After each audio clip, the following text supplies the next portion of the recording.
According to the CDC, participation in sports is on the rise for kids, which is great, but it also means there are more injuries, especially when it comes to youth sports. We've got Dr. Jacob Fletcher and Marcella here joining us to talk about injuries and how to treat them. Good to have you both. Thank you, Marcella, for coming in. High five. Yeah, thanks for having me. She plays soccer, by the way. So, Doctor, let's talk about injuries. You have to see a ton of these kids that, you know, maybe an innocent sprain turns into something bigger. Yeah, well, kids are playing more sports. They're playing longer. They're playing year-round, and so we're seeing a big uptick in these injuries. And so it's important to be smart about when these injuries do happen. First off, taking the proper time to rest and don't play through pain. Yeah. That may mean missing a practice. That may mean missing some game, but so that it doesn't turn into a chronic issue. Because if you have something small and you keep aggravating it, it could become worse. Now, Marcella, did she have injuries? Yeah. Yeah, so I actually, from playing soccer all the time, I had a really sore back. And well, that's old people stuff. You can't be having that. I know. That's what I was like. I'm like, I'm 12. So did you get treated by Dr. Fletcher? Yeah, and then I was back in soccer. And, yeah. And what was with her? I mean, what did you guys do for that?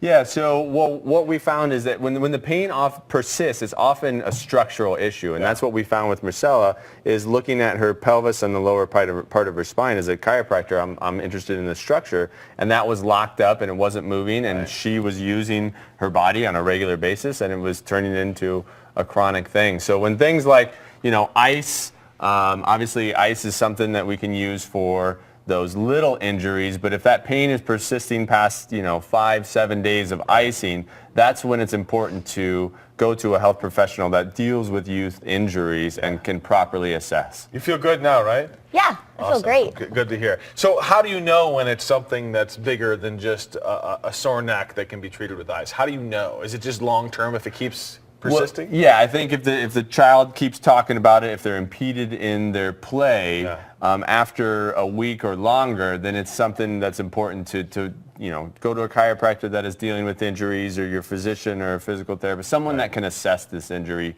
to look at the structure. Well, and sometimes you don't know who to go to, right? Do you go to your physician? Do you go to a chiropractor, or as you mentioned, a physical therapist? How do you know which one to go to? Well, and that kind of depends on what professionals you work with. Yeah. The key is get to someone. If people come into my office and it's right up our alley, then we'll take care of them. And we also have a network of professionals that we work with that if we need to refer out, we will do that as well. Awesome. Wellbeing's Chiropractic is his office. You guys are out in Lakewood, right? That's correct. Awesome. Thank you so much. Nice job. I'm glad you're better. Yeah. How's soccer season going? It's going great, yeah. That's what we like to hear. Doctor, thank you so much for coming in. Let's get over to meteorologist Greg Dutra, who often sustains injuries.